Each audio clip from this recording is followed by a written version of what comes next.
देवताओं का पलायन। इंद्र आदि के पूछने पर बृहस्पति का रुद्रदेव की अजेयता बताना, वीरभद्र का देवताओं के युद्ध के लिए ललकारना, श्री विष्णु और वीरभद्र की बातचीत तथा विष्णु आदि को अपने लोक में जाना एवं दक्ष और यज्ञ का विनाश करके वीरभद्र का कैलाश को लौटना। ब्रह्मा जी कहते हैं, नारद, उस समय देवताओं के साथ शिव गणों का घोर युद्ध आरंभ हो गया। उसमें सारे देवता पराजित होकर भागने लगे। वे एक दूसरे का साथ छोड़कर स्वर्गलोक में चले गए। उस समय केवल महाबली इंद्र आदि लोकपाल ही उस दारुण संग्राम में धैर्य धारण करके उत्सुकता पूर्वक खड़े रहे। तदनंतर इंद्र आदि सब देवता मिलकर उस समरांगण में बृहस्पति को विनीत भाव से नमस्कार करके पूछने लगे, गुरुदेव बृहस्पति, तात महाप्राज्ञ दयानिधि, शीघ्र बताइए, हम जानना चाहते हैं कि हमारी विजय कैसे होगी। उनकी यह बात सुनकर बृहस्पति ने प्रयत्न पूर्वक भगवान शंभु का स्मरण किया और ज्ञान दुर्बल महेंद्र से कहा, इंद्र, भगवान विष्णु ने पहले जो कुछ कहा था वह सब इस समय घटित हो गया। मैं उसी को स्पष्ट कर रहा हूँ, तो सावधान होकर सुनो। समस्त कर्मों को फल देने वाला जो कोई ईश्वर है वह कर्ता का ही आश्रय लेता है। कर्म करने वालों को उस कर्म का फल देता है। जो कर्म करता ही नहीं उसको फल देने के लिए वह समर्थ नहीं है। अतः जो ईश्वर को जानकर उसका आश्रय लेकर सत्कर्म करता है उसी को उस कर्म का फल मिलता है, ईश्वर द्रोही को नहीं। न मंत्र, न औषधियां, न समस्त अभिचारिकी कर्म, न लौकिक पुरुष, न कर्म, न वेद, न पूर्व, न उत्तर मीमांसा तथा न नाना वेदों से युक्त अन्य शास्त्र ही ईश्वर को जानने में समर्थ होते हैं। ऐसा प्राचीन विद्वानों का कथन है। अनंत शरण भक्तों को छोड़कर दूसरे लोग संपूर्ण वेदों का 10,000 बार स्वाध्याय करके महेश्वर को भली भांति नहीं जान सकते। यह महाश्रुति का कथन है। अवश्य भगवान शिव के अनुग्रह से ही सर्वथा शांत, निर्विकार एवं उत्तम दृष्टि से सदा शिव के तत्व का साक्षात्कार हो सकता है। सुरेश्वर, क्या कर्तव्य है और क्या अकर्तव्य, इसका विवेचन करना अभीष्ट होने पर मैं जो इसमें सिद्धि का उत्तम अंश है उसी का प्रतिपादन करूंगा। तुम अपने हित के लिए उसे ध्यान देकर सुनो। इंद्र, तुम लोकपालों के साथ आज नादान बनकर दक्ष यज्ञ में आ गए। बताओ तो यहाँ क्या पराक्रम करोगे। भगवान रुद्र जिनके सहायक हैं, ऐसे ये परम क्रोधी रुद्रगण इस यज्ञ में विघ्न डालने के लिए आए हैं और अपना काम पूरा करेंगे, इसमें कोई संशय नहीं है। मैं सत्य सत्य कहता हूँ कि इस यज्ञ के विघ्न का निवारण करने के लिए वस्तुतः तुम में से किसी के पास कोई सर्वथा कोई उपाय नहीं है। बृहस्पति की यह बात सुनकर वे इंद्र सहित समस्त लोकपाल बड़ी चिंता में पड़ गए। तब महावीर रुद्रगणों से घिरे हुए वीरभद्र ने मन ही मन भगवान शंकर का स्मरण करके इंद्र आदि लोकपालों को डांटा और इसके पश्चात रुद्रगणों के नायक वीरभद्र ने रोष से भरकर तुरंत ही संपूर्ण देवताओं को तीखे बाणों से घायल कर दिया।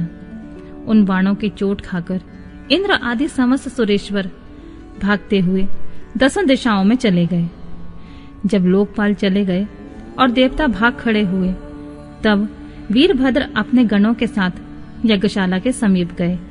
उस समय वहां विद्यमान समस्त ऋषि अत्यंत भयभीत हो परमेश्वर श्री हरि से रक्षा की प्रार्थना करने के लिए सहसा नतमस्तक होकर शीघ्र बोले, देवादिदेव रामानाथ, सर्वेश्वर महाप्रभु, आप दक्ष के यज्ञ की रक्षा कीजिए। आप ही यज्ञ हैं, इसमें संशय नहीं है। यज्ञ आपका कर्म रूप और अंग है। आप यज्ञ के रक्षक हैं, अतः दक्ष यज्ञ की रक्षा कीजिए। आपके सिवा दूसरा कोई इसका रक्षक नहीं है। ब्रह्मा जी कहते हैं, नारद, ऋषियों का यह वचन सुनकर मेरे सहित भगवान विष्णु वीरभद्र के साथ युद्ध करने की इच्छा से चले। श्री हरि को युद्ध के लिए उद्यत देख शत्रुमर्दन वीरभद्र, जो वीर प्रथम गणों से घिरे हुए थे, कड़े शब्दों में भगवान विष्णु को डांटने लगे। ब्रह्मा जी कहते हैं, नारद, वीरभद्र की यह बात सुनकर बुद्धिमान देवेश्वर विष्णु वहां प्रसन्नता पूर्वक हंसते हुए बोले, वीरभद्र, आज तुम्हारे सामने मैं जो कुछ कहता हूं उसे सुनो। मैं भगवान शंकर का सेवक हूं। तुम मुझे रुद्रदेव से विमुख न कहो। दक्ष अज्ञानी है, कर्मकांड से ही इसकी निष्ठा है। इसने मूर्ता बस पहले मुझसे बारंबार अपने यज्ञ में चलने की प्रार्थना की थी। मैं भक्त के अधीन ठहरा, इसलिए चला आया। भगवान महेश्वर भी भक्त के अधीन रहते हैं। तात, दक्ष मेरा भक्त है, इसलिए मुझे यहाँ आना पड़ा है। रुद्र के क्रोध से उत्पन्न हुए वीर, तुम रुद्र तेज स्वरूप हो, उत्तम प्रताप के आश्रय हो। मेरी प्रतिज्ञा सुनो। मैं तुम्हें आगे बढ़ने से रोकता हूँ और तुम मुझे रोको। परिणाम वही होगा जो होने वाला होगा। मैं पराक्रम करूंगा। ब्रह्मा जी कहते हैं, नारद, भगवान विष्णु के ऐसा कहने पर महाभाऊ वीरभद्र हंसकर बोला, आप मेरे प्रभु के प्रिय भक्त हैं। यह जानकर मुझे बड़ी प्रसन्नता हुई है। इतना कहकर गणनायक वीरभद्र हंस पड़ा और विनय से नतमस्तक होकर बड़ी प्रसन्नता के साथ श्री विष्णुदेव से कहने लगा, महाप्रभु, मैंने आपके भाव की परीक्षा के लिए कड़ी बातें कही थी। अब इस समय यथार्थ बात कहता हूं, तो सावधान होकर सुनो। हरे, जैसे शिव हैं वैसे आप हैं, जैसे आप हैं वैसे शिव हैं, ऐसा वेद कहते हैं। और वेदों का यह कथन शिव की आज्ञा के अनुसार ही है। रमानाथ, भगवान शिव की आज्ञा से हम सब लोग उनके सेवक ही हैं। तथापि जो मैंने बात कही है, इस वाद विवाद के अवसर के अनुरूप ही है। आप मेरी हर बात को आपके प्रति आदर के भाव से ही कही गई समझिए। ब्रह्मा जी कहते हैं, वीरभद्र का यह वचन सुनकर भगवान श्री हरि हंस पड़े और उनके लिए हितकर वचन बोले। श्री विष्णु ने कहा, महावीर, तुम मेरे साथ निशंक होकर युद्ध करो। तुम्हारे अस्त्रों से शरीर के भर जाने पर मैं अपने आश्रम को जाऊंगा। ब्रह्मा जी कहते हैं, ऐसा कहकर भगवान विष्णु चुप हो गए और युद्ध के लिए कमर कसकर डट गए।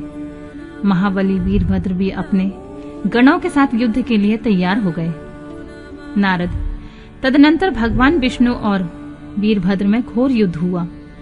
अंत में वीरभद्र ने भगवान विष्णु के चक्र को स्तंभित कर दिया और शांग धनुष के 3 टुकड़े कर डाले। तब मेरे द्वारा एवं सरस्वती के द्वारा बोधित हुए श्री विष्णु ने उस महान गणनायक वीरभद्र को असहा तेज से संपन्न जानकर वहां से अंतर्ध्यान होने का विचार किया। दूसरे देवता भी यह जान गए कि सती के प्रति जो अन्याय हुआ है उसी का यह संभावी परिणाम है। दूसरे के लिए इस संकट का सामना करना अत्यंत कठिन है। यह जानकर वे सब देवता अपने सेवकों के साथ स्वतंत्र सर्वेश्वर शिव का स्मरण करके अपने अपने लोकों में चले गए। मैं भी पुत्र के दुख से पीड़ित हो सत्यलोक में चला आया और अत्यंत दुख से आतुर होकर सोचने लगा कि अब मुझे क्या करना चाहिए। मेरे तथा श्री विष्णु के चले जाने पर मुनियों सहित समस्त यज्ञ के आधार रहने वाले देवता शिवगणों द्वारा पराजित हो भाग गए। उस उपद्रव को देखकर और उस महामग का विध्वंस निकट जानकर वह यज्ञ भी अत्यंत भयभीत हो मृग का रूप धारण करके वहां से भागा। मृग के रूप में आकाश की ओर भागते हुए देख वीरभद्र ने उसे पकड़ लिया और उसका मस्तक काट डाला। फिर उन्होंने मुनियों तथा देवताओं के अंग भंग कर दिए और बहुतों को मार डाला।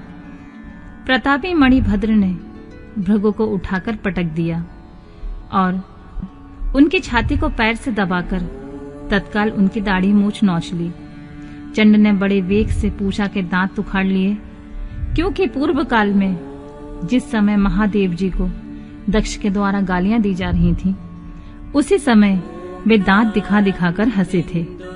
नंदी ने भृग को रोष पूर्वक पृथ्वी पर दे मारा और उनकी दोनों आंखें निकाल ली, क्योंकि जब दक्ष शिव जी को शाप दे रहे थे उस समय वे आंखों के संकेत से अपना अनुमोदन सूचित कर रहे थे।